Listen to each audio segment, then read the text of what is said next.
Hello friends, Radhe Radhe. তো আজকে আমি বানাতে চলেছি খিচুড়ি। কারণ ওয়েদার এখন বৃষ্টি বৃষ্টি, তো সেজন্য ভাবছি যে বাড়িতে একটু খিচুড়ি হবে। তো বেশ ঠান্ডা ঠান্ডা ওয়েদারে খিচুড়ি কিন্তু বেশ ভালোই লাগে, তাই না? দেখো, আমরা বেশ লাউ নিয়ে নিয়েছি সবজির জন্য, তারপরে এখানে ডাঁটা নিয়ে নিয়েছি, এগুলো পটল নিয়ে নিয়েছি, আর বেশ কয়েকটা সবজি দেবো এর মধ্যে।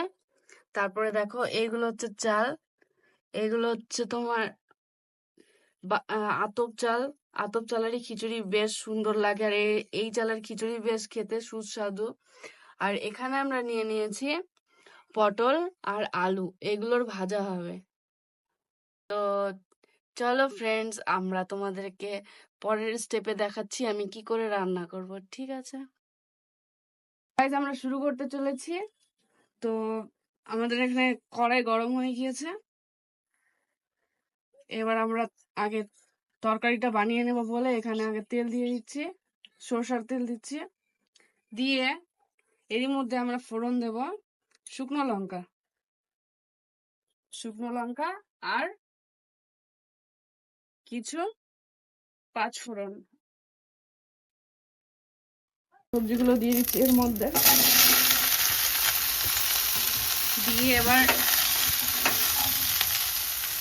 মধ্যে আমরা আবার হলুদ লবণ দিয়ে দেব পরিমাণ মতন। তোমাদের যেটুকু পছন্দ তোমরা ওইটুকুই দেবে, কারণ আমার খিচুড়ি যখন আবার পুরোটা যখন হবে তো চালের মধ্যে আমাদেরকে আবার একটু জল শেষ হবে, তখন আবার আমাদেরকে লবণ হলুদ দিতে হবে বলে তোমরা পরিমাণ মতো লবণ হলুদ দিবে।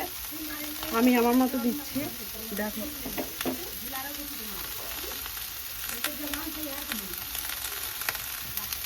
তো আমরা আমাদের পরিমাণ মতো লবণ দিয়ে দিচ্ছি, আর হলুদ পরিমাণ মতনই দেবে, যতটুকু দরকার হবে। কারণ পরে আরেকটু যদি হলুদ বা লবণ লাগে পরে দিয়ে দেবে, কারণ আগে থেকে যদি দেওয়া হয় তাহলে স্বাদ নষ্ট হয়ে যাবে। সেজন্য তোমরা একটু কম পরিমাণেই দেওয়ার চেষ্টা করবে, দিয়ে একটু ভালো করে নাড়িয়ে নেবে। খুব টেস্টি হবে খেতে, খুব খুব অসাধারণ টেস্টি হবে। তোমরা অবশ্যই একবার এরকম করে বানিয়ে দেখবে, দেখো খুব অসাধারণ লাগে, টেস্ট এত সুন্দর হয়, খুবই সুন্দর লাগে খেতে। আর সবারই তো ঠান্ডার দিন, মানে কি ঠান্ডার দিন হোক বা বর্ষার দিন হোক, সবারই তো একটু পছন্দ না। এবার আমরা এটার মধ্যে জল দিয়ে এটাকে সেদ্ধ হতে দিয়ে দেবো। যতক্ষণ পর্যন্ত এটা সেদ্ধ হবে ততক্ষণ পর্যন্ত আমরা অন্য কিছু দেখে নিই। এটাকে পরিমাণ মতো সেদ্ধ করে নিতে হবে, তার জন্য যতটুকু জলের দরকার হবে ততটুকু তোমরা জল দিয়ে দিতে পারো। দিয়ে এবার হচ্ছে এটা ঢেকে দিতে হবে। তারপরে এটাকে হাই টু লো মিডিয়াম ফ্লেমে এটাকে রেখে দিতে হবে।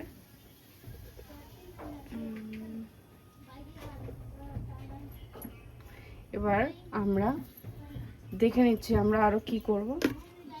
এখানে আমাদের হচ্ছে ভাজা আলু আর পটল ভাজা হচ্ছে। এটাকে যত তোমরা টেস্টি ভাবে বানাতে পারবে ততই বেশি সুন্দর হবে।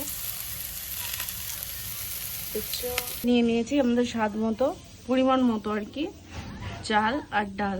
এ দুটো চাল এই একরকম ডাল দিয়েই আমরা বানাবো, কারণ ছোলার ডাল আমরা ভিজিয়ে রাখিনি, কারণ আজকে হুট করে প্ল্যানিং হয়েছে যে আজকে ঠান্ডার ওয়েদারে খিচুড়ি খাওয়া হবে। দেখতে পাচ্ছ আমরা আদা ছেঁচে নেব, কারণ আমাদের ফোড়নে এটা আদা ছেঁচে দিলে এটা বেশি সুন্দর লাগবে খেতে আর কি, আর সেন্ট খুব অসাধারণ আসবে। সেজন্য আমরা আদা ছেঁচে দিয়ে দিচ্ছি এর মধ্যে। সবজিগুলো বেশ ভালোই ইসে হয়ে গিয়েছে।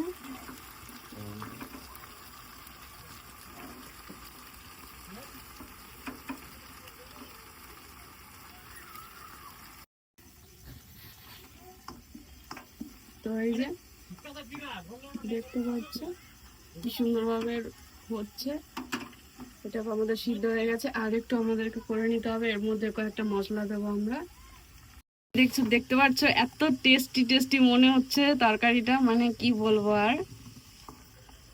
এটা আরো অনেক জিনিস দেওয়া বাকি আছে ফ্রেন্ডস, তোমাদেরকে অবশ্যই দেখাচ্ছি। দেখেছো সবকিছু হয়ে গেছে।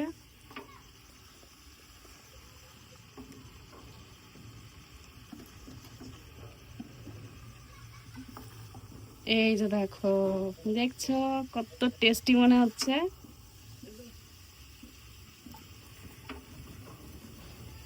তারপরে আমরা পরের স্টেপে দেখাচ্ছি আর কি কি দিতে হবে আমাদের। তো গাইস এখানে আমরা জিরে দিয়ে দেবো, জিরে গুঁড়ো, ধনিয়া গুঁড়ো দিয়ে তোমরা এবার স্বাদ মতো এটাকে দেখে নিতে পারো, তোমাদের যেটুকু পছন্দ হবে সেটুকু তোমরা দেবে। দিয়ে এটাকে লটিয়ে নিতে হবে। আর একটু করে এগুলো যেগুলো সবজি তোমরা দেবে ওইগুলো একটু হালকা হালকা করে এগুলো একটু ভেঙে নিতে হবে, তাহলে আর কি এটা একটু ঠিক হবে। এটা যে ঝোলটা হবে ওটা একটু ঠিক হবে, মোটা হবে, তো খেতে আরো বেশি সুস্বাদু লাগবে। গাইস এখানে আমাদের হাঁড়ি বসিয়ে দিয়েছি, হাঁড়ির মধ্যে আমরা যে ঘি দেবো, শুদ্ধ গাইয়ের ঘি। আমরা দিয়ে দেবো হচ্ছে শুকনো লঙ্কা, ওই যে আদা বাটা, তারপরে দিয়ে দেবো হচ্ছে পাঁচফোড়ন, দেখছো। এর মধ্যে আবার তেজপাতাও দিতে পারো। আমরা তারপরে এর মধ্যে দিয়ে দেবো হচ্ছে তেজপাতা। তারপরে আমরা এটাকে একটু হালকা লাল করে একটু ভেজে নেব। এর মধ্যে আমরা চালগুলো দিয়ে দিচ্ছি, চাল ডাল একই সাথে। তোমরা যত রকমের তোমরা চাল ডাল দিতে পারো দিয়ে দেবে, ভালোই লাগবে বেশ। তবে আমরা এখানে শুধু মুগ ডাল নিয়েছি আর আতপ চাল নিয়েছি। এবার সব চালগুলো আমরা চাল ডালগুলো এর মধ্যে দিয়ে দেবো। দেখো গাইস দিয়ে দিয়েছি আমরা এগুলো। এবার এর মধ্যে আমরা একটু নেড়ে চেড়ে এর মধ্যে দিয়ে দেবো জল সেদ্ধ হওয়ার জন্য।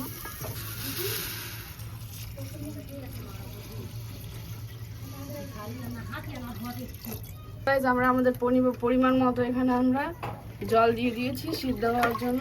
এবার এর মধ্যে আমরা লবণ আর হলুদ দিয়ে দিচ্ছি।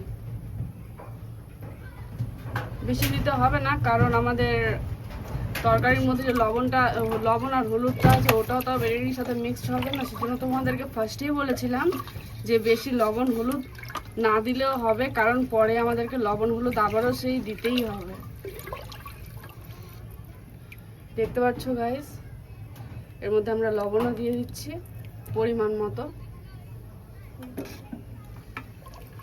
দিয়ে এবার আমরা এটাকে ঢেকে দেব কিছুক্ষণ।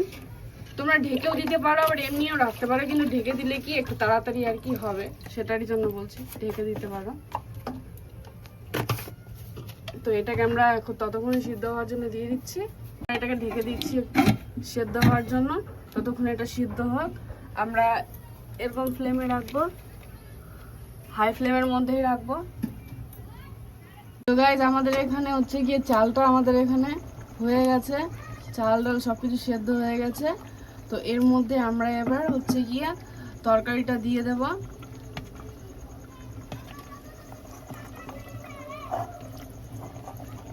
তরকারিটা দিয়ে এবার ভালো করে মিক্স করে নিতে হবে। তো দেখতে পাচ্ছ গাইজ আমরা ভালো করেই বেশ করে নিচ্ছি। তো এটাকে আরেকটু দিতে হবে ফোটার জন্য, আরেকটু ফুটে গেলে বেশ ভালো লাগবে। তোমরা চাইলে এর মধ্যে কাজু বাদাম দিতে পারো, কিশমিশ দিতে পারো, তারপরে এমনি চীনা বাদামও দিতে পারো, তোমরা এর মধ্যে দেবে। তারপরে আমরা এটাকে হালকা একটু ফুটিয়ে, তোমরা চাইলে ফুটাতেও পারো না ফুটাতে পারো, কিন্তু এটা হালকা একটু ফুটিয়ে নিলে একটু বেশি ভালো হবে। লাস্টে কিন্তু চিনি হালকা একটু অবশ্যই দেবে। তারপরে আমরা এর মধ্যে দিয়ে দেবো হচ্ছে জিরে গুঁড়ো। এটা হচ্ছে ভাজা জিরে গুঁড়ো, এটা একটু ফ্লেভারটা বেশি সুন্দর আসে, এটার সুগন্ধটা। এটা দিয়ে দেবো। তারপরে তোমরা এখানে ধনে গুঁড়োও দিয়ে দেবে সাথে, পরিমাণ মতো তোমাদের যেটুকু দিতে ইচ্ছে করবে।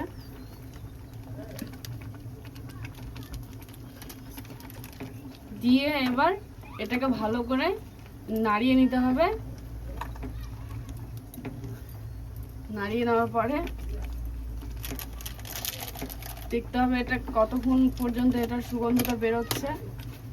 যখন পুরোপুরিভাবে বেরিয়ে যাবে তো তখন আমাদেরকে এটাকে আরেকটু হওয়ার জন্য ছেড়ে দিতে হবে। তারপরে আমরা এর মধ্যে চিনি দিয়ে দেবো। মধ্যে আমরা হালকা একটু চিনি দিয়ে দেবো।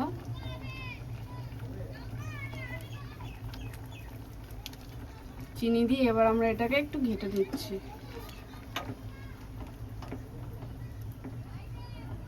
তোমরা চাইলে এর মধ্যে আবার একটু গায়া ঘি দিয়ে দিতে পারো, মানে ঘি তোমরা গায়া ঘিও দিতে পারো, বা এমনি তোমরা দোকানে যে ঘি পাওয়া যাবে সেই ঘিটাও দিতে পারো 1 চামচ মতো। বেশ সুন্দর সেন্ট বেরোবে, এটার ফ্লেমটা খুবই সুন্দর লাগবে, দেখতে পাচ্ছ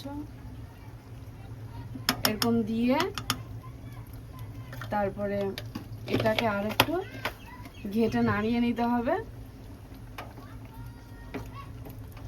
তারপরে একটু ফুটিয়ে নিতে হবে। একটু ফুটে গেলেই ব্যাস আমাদের খিচুড়ি রেডি হয়ে যাবে। আর ব্যাস 2 মিনিট লাগবে। আমরা লবণ টেস্ট করে নিই, লবণ ঠিক হয়েছে কিনা।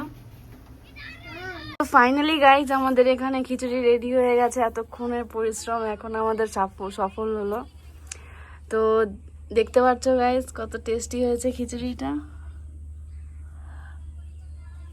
মানে খিচুড়িতে যত সবজি দিতে বেশি পারবে তত খিচুড়ি বেশি টেস্ট হবে। এর মধ্যে বাদাম দিলেও ভালো হতো, তবে আমি বাদাম ইউজ করিনি আজকে। সেই টেস্টি হবে, দারুণ রেসিপি। তোমরা একবার অবশ্যই ট্রাই করবে, আর সবাই কমেন্টে অবশ্যই বলবে যে কার কার খিচুড়ি খেতে ভালো লাগে। তো টাটা গাইস, রাধে রাধে।